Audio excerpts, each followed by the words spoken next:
Oi pessoal, tudo bom com vocês? Aqui é a professora Jussiele e nós vamos iniciar o volume 2 da nossa apostila com o capítulo 6, Arte Grega, Escultura e Arquitetura. Então nós vamos ter 3 sequências de aulas falando sobre a arte grega e essa primeira parte falando especificamente da escultura e da arquitetura grega. Então vem comigo?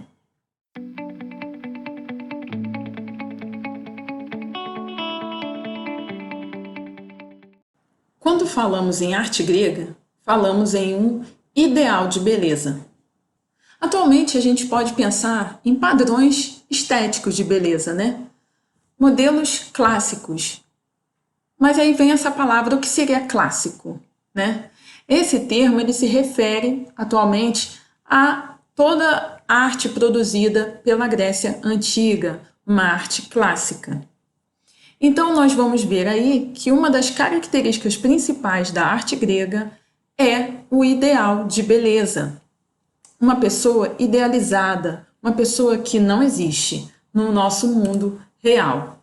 Esse estilo é um estilo idealista, né? Por isso, por ter aí um ideal de beleza, uma pessoa que realmente não existe. Era uma arte para ser vista e admirada. Todo mundo que parava em frente a essas esculturas grandiosas, na maioria das suas vezes, ficavam admirados pela sua beleza. E a maioria das esculturas eram sobre deuses, os deuses gregos. Os gregos tinham aí uma religião politeísta. Eles acreditavam em vários deuses ao mesmo tempo. E então, esses deuses eram representados com corpos muito bonitos, muito elegantes, fortes e vistosos. E esses deuses eram humanizados. Quem gosta de estudar aí a mitologia grega, a história dos gregos, dos deuses gregos, vai perceber que todos eles têm aí uma paixão, uma vaidade, têm defeitos e qualidades humanas. Bom, os gregos eles vão valorizar a sua arte, há uma grande valorização. Nós vemos aí elementos com muita harmonia. Essas esculturas e essas arquiteturas ficavam muito expostas ao tempo, ao vento, à ação dos fenômenos naturais. Nós vamos ter aí arraigados os valores filosóficos, éticos e políticos, porque tudo isso nasce na Grécia. A filosofia nasce na Grécia, a política nasce na Grécia. A palavra democracia é um valor da Grécia Antiga.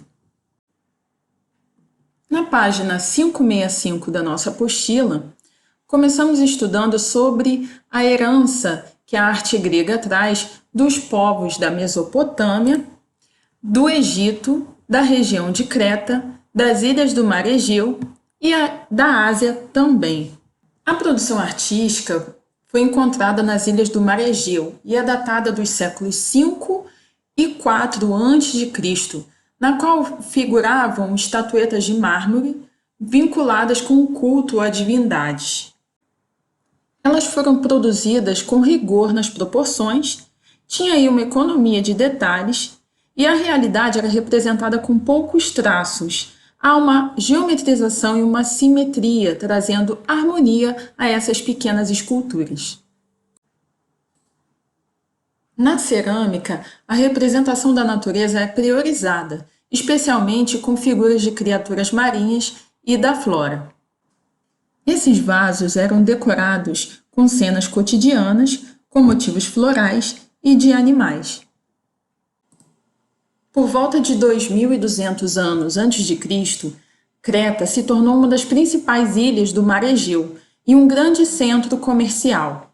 O naturalismo é uma característica da arte produzida nessa ilha, seja nas cores da pintura, seja no desenho suave. Os afrescos decoravam as paredes do Palácio de Knossos, que é esse que está aí na nossa filmagem. Aí está apenas as ruínas do palácio, né?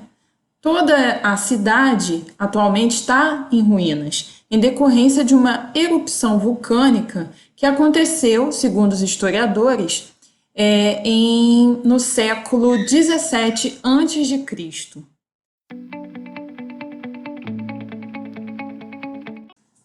comum que a arte grega seja dividida em 3 grandes períodos: arcaico, clássico e helenístico.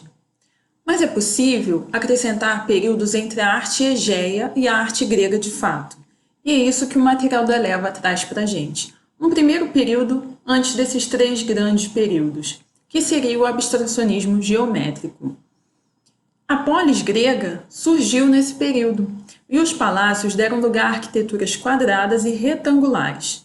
No fim desse período, as figuras humanas ou de animais retornaram à cerâmica, mas de forma estilizada e com associação de linhas e de formas geométricas infinitas. Também haviam semicírculos, círculos, formas abstratas, uma arte refinada e com muitos elementos geométricos.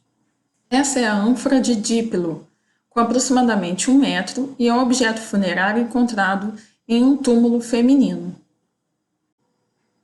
Nesse período, eles irão receber influências orientais, através de elementos figurativos que vão estar presentes nas cerâmicas desse período. As ideias autênticas eram valorizadas, e nesse mesmo século surgiu a filosofia. O realismo e o naturalismo foram buscados pelos escultores desse período.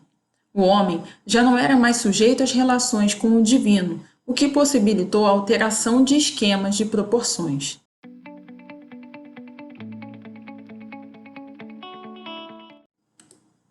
No período arcaico, os artistas tinham maior liberdade. As esculturas eram formas grandiosas ou de tamanho natural. As esculturas femininas eram chamadas de chorei, e as esculturas masculinas eram chamadas de chorus. A nudez feminina era proibida, e a nudez masculina era a representação do ideal, do natural, da harmonia, e era símbolo da perfeição do ser humano.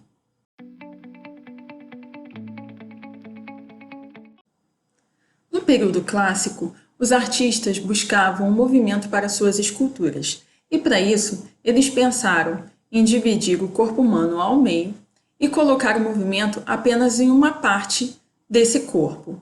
Sendo assim, um lado ficava totalmente enrijecido e o outro lado tinha um certo movimento. Esse foi um recurso que eles inventaram para que as esculturas não se quebrassem, né? Quando elas estavam totalmente retas no período arcaico, alguns membros, como mãos e pés, eles eram quebrados com a ação do tempo. Então, eles queriam dar uma espécie de realismo maior às suas esculturas e conseguiram isso colocando o movimento em apenas um lado do corpo.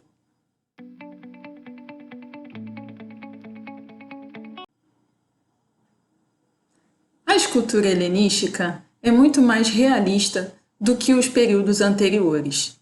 Os escultores conseguiram também resolver aquele problema da rigidez dos corpos e conseguiram manter um equilíbrio maior aí das figuras. Elas são muito mais dramáticas, elas têm um tom de teatralidade, elas têm muito mais realismo.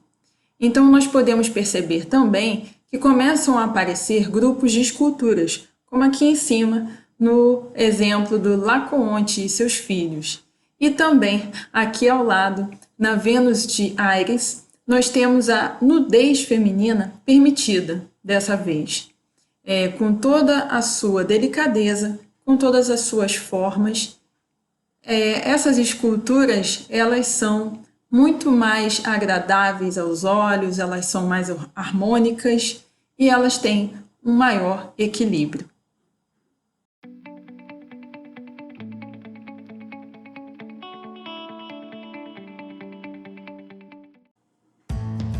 Falando em arquitetura grega, esse é o templo do Partenon, um templo dedicado à deusa Atena. Atualmente são apenas ruínas, e aí nós temos uma reconstrução de como seria esse templo. Ele era colorido e dentro dele havia uma grande escultura da deusa Atena, feita de marfim e ouro. As esculturas gregas eram coloridas, mas com a ação do tempo nós as conhecemos totalmente brancas. Eles usavam muito vermelho e azul para suas pinturas nas esculturas.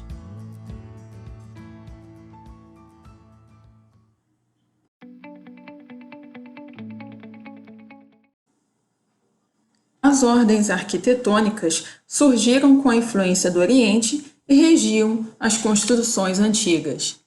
Elas são divididas em três: a ordem dórica, a ordem jônica e a ordem coríntia. A ordem dórica, as colunas dos templos eram simples e maciças. Na ordem jônica, sugeria mais leveza e eram mais ornamentadas. E a ordem coríntia tinha muitos detalhes e era um modo de enriquecer a coluna. Era uma ordem muito mais elegante. Então, gente, por hoje é só. Esse assunto da arte grega é um assunto bem extenso, por isso ele está dividido em 3 partes. São 3 aulas e 3 módulos dentro da apostila. E eu quero que vocês façam os exercícios das páginas 572 e 573. E logo, logo eu vou tirar as dúvidas de vocês. Então é só mandar um e-mail, que vai aparecer aqui embaixo, para o Colégio Potencial e tirar as suas dúvidas. Um beijão e até a próxima aula.